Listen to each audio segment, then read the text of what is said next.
Hi, welcome to this video by Socialist Links. Here I'm going to talk about the ecosystems of Earth and specific ecosystems also around the world, and basically talking about how, in each case, basically, a lot of these ecosystems are basically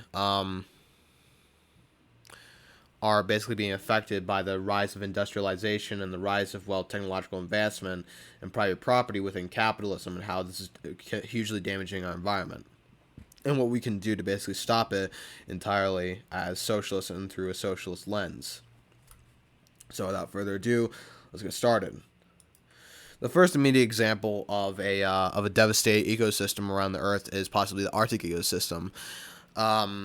And what could be done there on the damaging effects of the ecosystem and what could be done to stop it. So the first thing we need to identify is the natural status of the Arctic region. The Arctic is a cold environment that has built up layers and layers of ice from snow getting piled on over and over.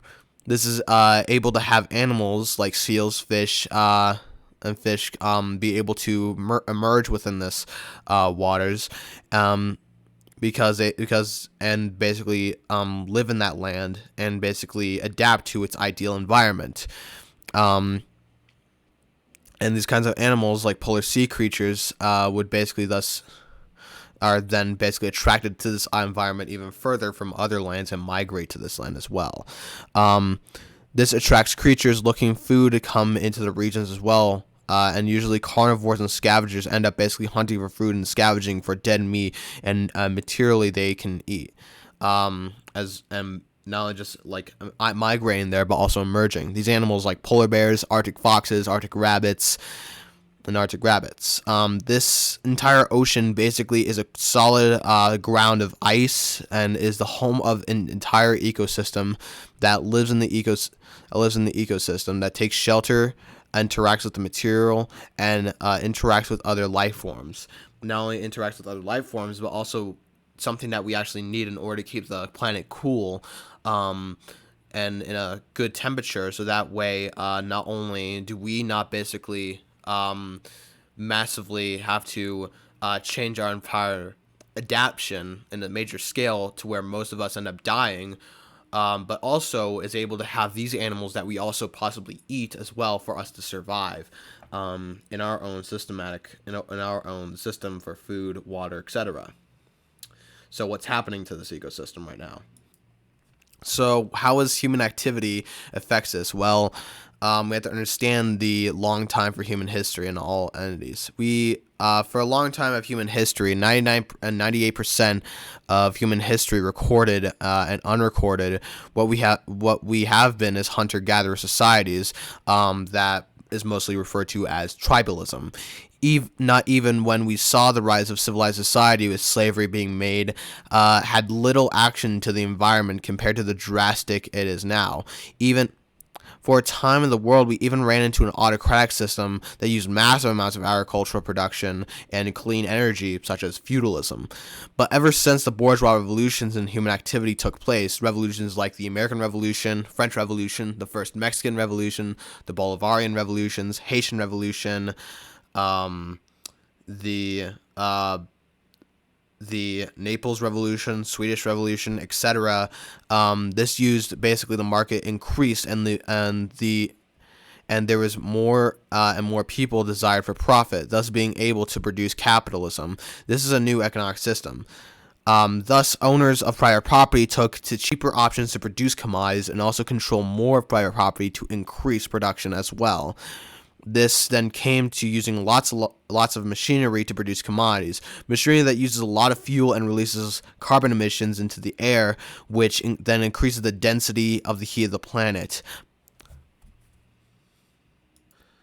By doing this, it produces greenhouse gases and thus has the ice in the Arctic, where animals that are there because of that it is the climate, and that is their home, and they're native to. By heating this up, this allows ice to melt and thus creates rising sea levels and causes fires in the region, which makes food harder to get to, launching food insecurity into a mass scale for the life forms on the planet in general, including us. And this is due to the captured carbon already in the permafrost soil that heats up in a massive degree, which leads to the endangerment of animals in the Arctic ecosystem.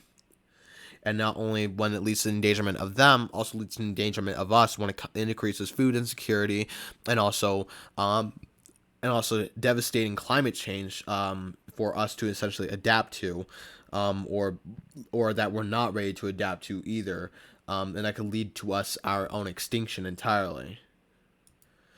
With the huge rise of industrialization and capitalism, this has made a huge amount of carbon emissions to emerge by the exposure of more carbon. This is heated up in the planet in 2000, 4% hotter than 1857 since 2010. It has even got even higher by 8% higher since 2000, and in a way that Bill Nye says it. The guy that runs the Bill Nye Science Guy show, he even says in an interview in Fox News, "We are literally setting the world on fire." He's not wrong, because with the carbon turning into greenhouse gases, this gives rise to temperatures and climates to be drier, hotter, and more exposed to flammable resources. Because of this, it massively changes the ecosystem for the entire planet, and thus hurts not only animals, but ourselves and our own existence in a way, but where biologist intellectual John Ballamy Foster puts it, quote, "We have reached a point in history where we need to get rid of these chaotic and suicidal ways of powering our world and producing goods. If we don't, we risk human extinction." So that's basically explainable there. We have the ability to change it. We've seen the massive amounts of clean energy and massive amounts of carbon emission reduction with solar panels. We've also seen it more with the massive amounts of automation that is basically increasing through electrification, and using electricity in a cleaner way to basically power up the planet is a lot more viable than basically using carbon emissions and fracking the planet. And fracking the entire ocean. We've seen literally the ocean in the Pacific be set on fire at this point. Yet we understand that solar panels are not only more effective at powering the planet, but are a lot more cleaner. We understand that there could be a huge plan for electrification of the entire world that could basically make carbon emissions entirely obsolete. But why isn't this happening? Why aren't we listening to John Ballamy Foster and his advice to basically change up the planet? And why are we setting the world literally on fire, as Bill Nye says it? Well, quite a lot of reasons. Although the main reason at hand is, and the one reason that you need to understand at hand at the most is, it's not profitable to do it. It's not profitable to massively change the ecosystem entirely. That would absolutely devastate the profitability and the growth of the economic system of capitalism. That would entirely destroy the rate of profit that capitalism basically is setting itself to be, even though the rate of profit historically has already been falling anyways. But they don't want it to fall even further to the point where economic crisis entirely happens all the damn time, supposedly. And because of how we structure our economic system and capitalist mode of production, we don't really act on the ability in which we could basically reduce the carbon emissions in the planet. We don't really act on a way where we could basically use a lot more effective resources to massively clean up the planet a lot more to reduce pollution, to reduce carbon emissions, to reduce greenhouse gases, to reduce deforestation, because it's not profitable to do so. Because all this happens in a way so that way we don't have to pay more money, so that way the majority of the owners of private property don't have to pay more money to basically store their garbage somewhere, somewhere that they basically have to and basically have to pay more money for recycling, nor do they have to basically pay more money to basically just for reusable energy, without having to cut down trees all the damn time, nor is it more profitable to basically to just basically use solar panels instead of trying to burn coal and use fracking, and using oil that basically produces massive amounts of carbon gases, that basically produces greenhouse gases and massively heats up the planet even further. It's not profitable to do any of that. It's not.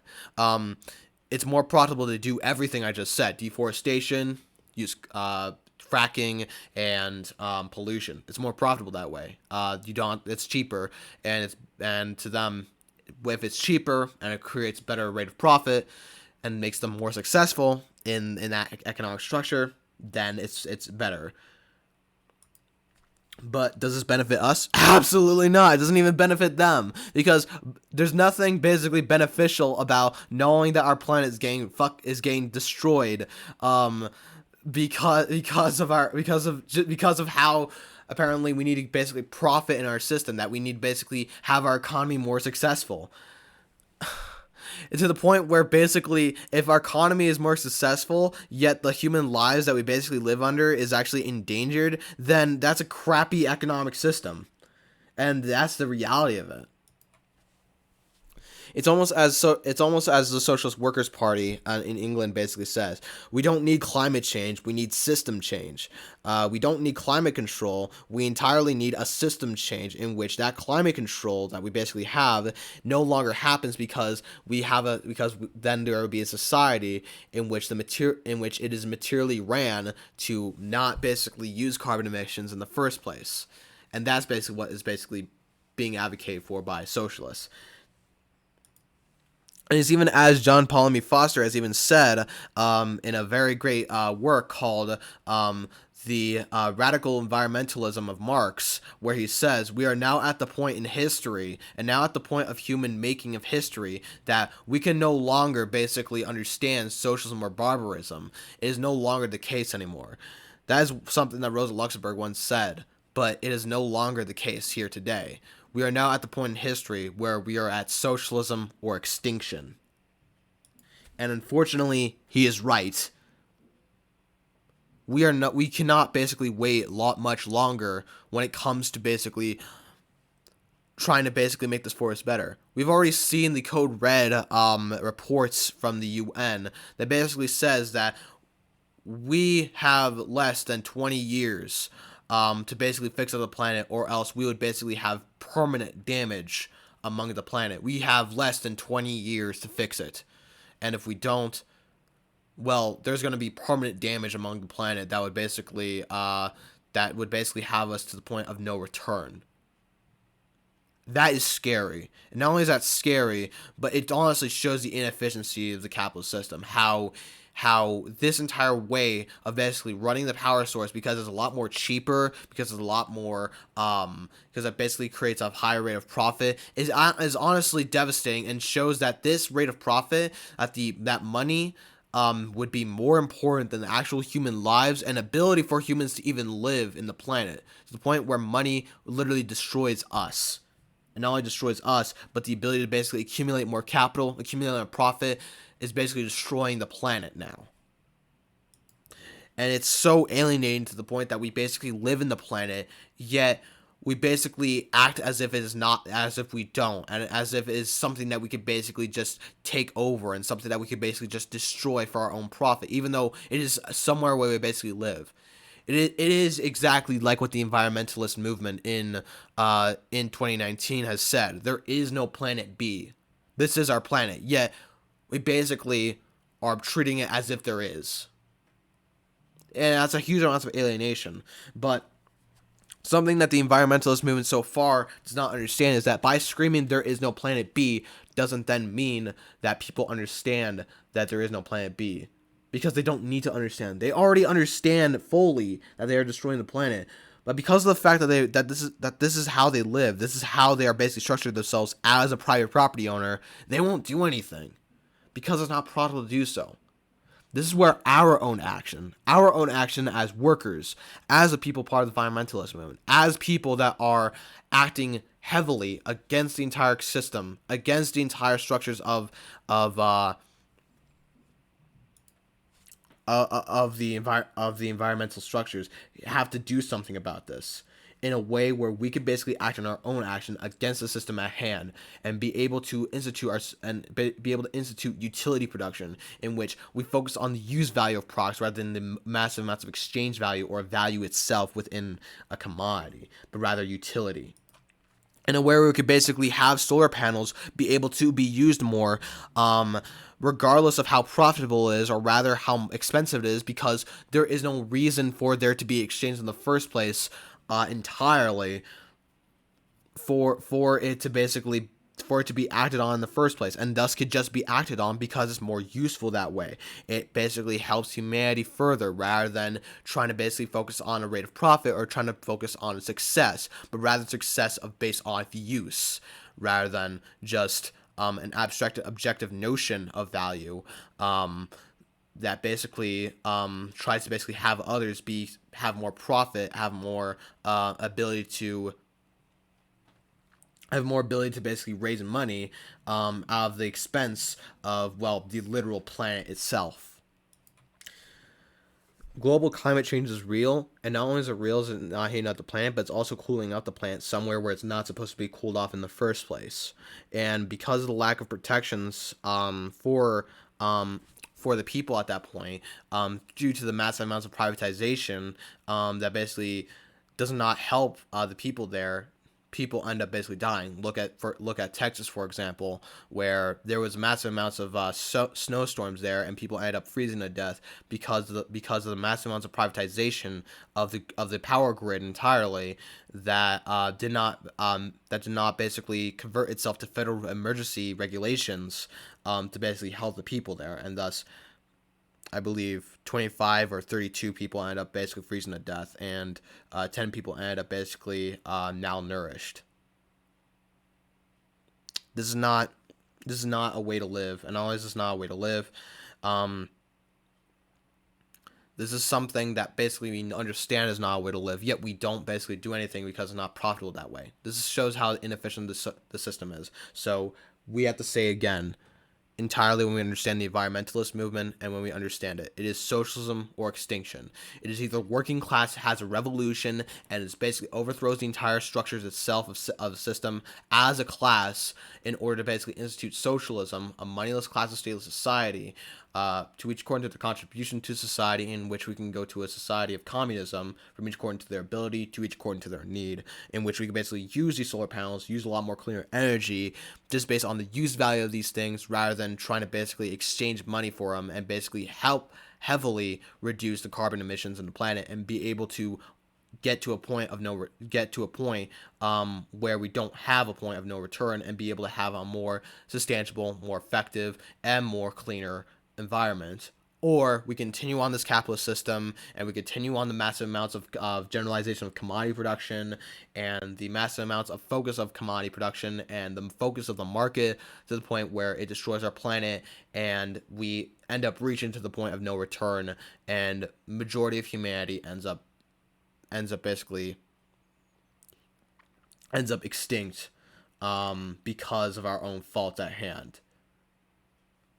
Honestly, I'd rather go for the former, because there we could actually live. There, not only could we live, but in our own freedom as well. We could basically be able to do anything we desire based on our own labor as well, on our own free association of labor, and not only that, but use a lot of things that could basically be used at the time, but is not, because there's no exchange actually being performed within that commodity at hand. It's a lot more better, as effective when it comes to the full totality of things, to basically use utility production and use a labor voucher system, or at least a non-market society and be able to use massive amounts of utility and utilization of things rather than a commodification of things, and basically trying to focus on the exchange value of structures and in our society. This is where we are at today, and this is something that we can understand when we can basically try to have this. And there has been rise of workers' movements that are understanding this, but the thing is that there needs to be high amounts of levels of class consciousness, high amounts of centralization of the movement, so that way we understand what we're fighting for and can basically act on that through a planned method within a vanguard party. And be able to democratically elect our leaders through recallable elections, and also be able to act in our own abilities to act in action to fight against it. This is why it's important to basically join a workers organization and get the spontaneous movements of workers, such as the climate action movement recently, to be able to help within the movement at hand today. That's where we're at today. So we have to keep on fighting and keep on struggling today. So yeah. Thank you for watching this video. If you like this video, hit the like button down below. Very much appreciate it. If you're new to my channel, hit the subscribe button. And so that way we can basically be able to share this video and basically reach to a lot more people and be able to spread some form of class and political consciousness. And yeah, if you want, you could follow me on Twitter, join my Discord server so we can discuss more about these things. And possibly, there's a link in the description down below where you could possibly join an organization at hand that could basically be able to centralize a lot of the spontaneous workers' movements as well. More preferably, at least for me, I'm a main member of the March 21, the International Socialist Tendency. And that's mainly the organization I've been working with. And even John Paul Foster, this person I cited as well, also works with them as well. So yeah, thank you for watching this video, and yeah, have a good day.